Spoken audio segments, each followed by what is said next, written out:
Break के बाद आपका स्वागत है। झारखंड में भी विधानसभा का जो मानसून सत्र है उसकी शुरुआत होने वाली है। 1 अगस्त से 7 अगस्त तक ये मानसून सत्र चलेगा। इसमें कार्य दिवस 5 ही होंगे क्योंकि 2 और 3 यानी कि शनिवार और रविवार के कारण सदन में जो है अवकाश रहेगा और कुल 5 दिनों का जो सत्र है वो चलने वाला है।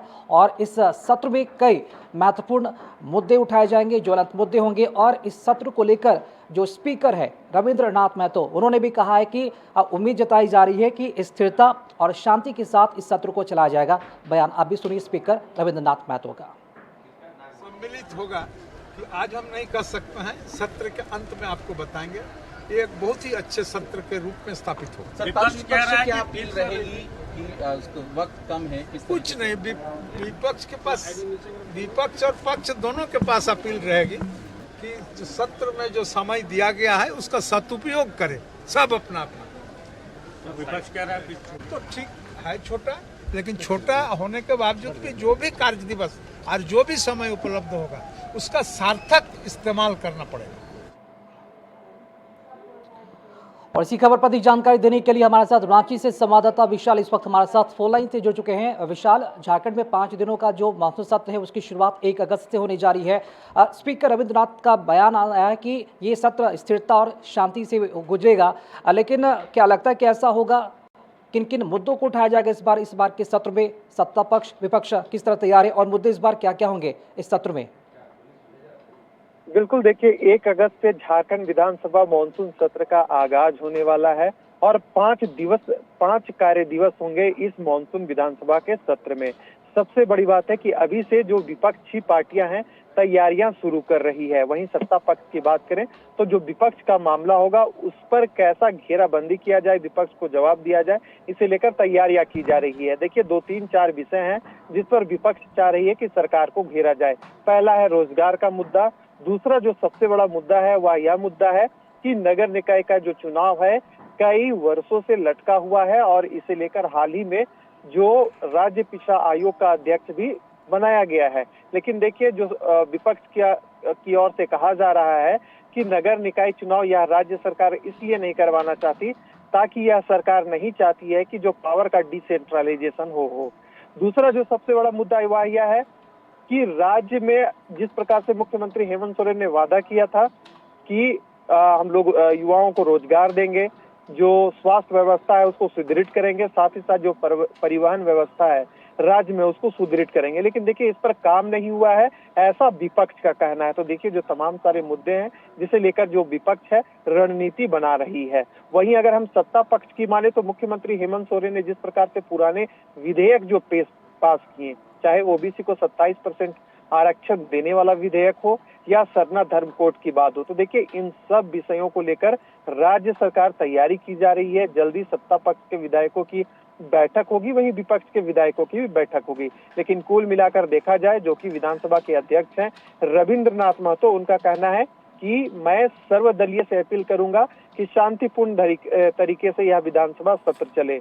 लेकिन देखिए जब भी विधानसभा का सत्र चलता है और जिस प्रकार से जो जन आवाज है वहां पर उठती है, हो हंगामा होता है और फिर जो विधानसभा है वो हंगामा का भेंट चल जाता है। लेकिन देखिए इस बार तमाम तैयारियां की गई है। जो विधानसभा अध्यक्ष है दावा कर रहे हैं, लेकिन जब 1 अगस्त से जब विधानसभा का सत्र शुरू होगा उस समय क्या कुछ होता है ये देखने वाली बात होगी। साथ ही साथ 4 अगस्त को पहला अनुपूरक बजट आएगा 2000 वित्तीय वर्ष 2025-26 का। तो देखिए कई सारी चीजें हैं जो इस पर उठाए जाएंगे, कई सारे विधेयक लाने की भी तैयारी है और खास करके जो रिम्स पार्ट 2 है, क्योंकि जो सत्ता पक्ष के विधायक है उन्होंने ही सरकार को आईना दिखाने का काम किया था। तो देखिए इस बार भी कहा जा रहा है कि कई सारे मुद्दे हैं जिसमें विपक्ष के साथ कुछ जो विधायक है सत्ता पक्ष के खड़े दिख रहे हैं।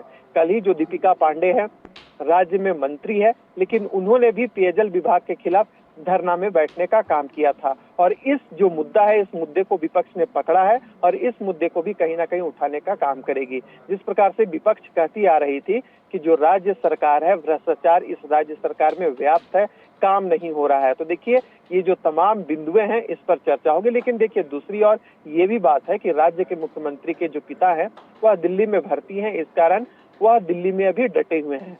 तो देखिए यह जो मुद्दा है सत्ता पक्ष की ओर से कोशिश की जाएगी कि इसका स्टैंड लिया जाए कि मुख्यमंत्री वहां पर थे, इसलिए कुछ कामों में ढिलाई हुई। लेकिन देखिए, काम है, जनता ने जो जन समर्थन है मुख्यमंत्री हेमंत सोरेन को देने का काम किया है।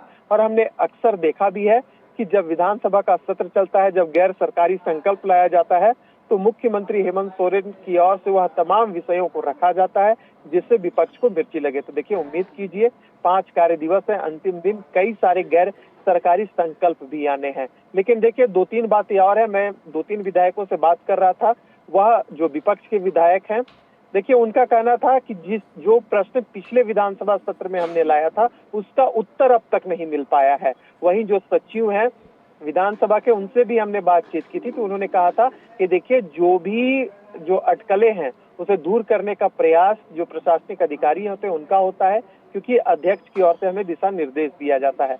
तो देखिए, तमाम देखना होगा जब 1 अगस्त से झारखंड विधानसभा का जो सत्र है, मानसून सत्र, उसकी शुरुआत होगी, तो क्या कुछ देखने को मिलता है। जी राकेश।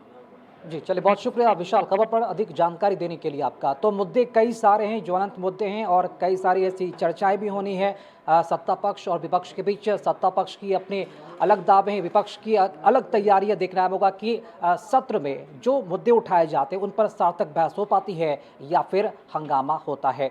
न्यूज़ रूम लाइव में फिलहाल के लिए इतना ही। देखते रहिए कशिश न्यूज़। नमस्कार।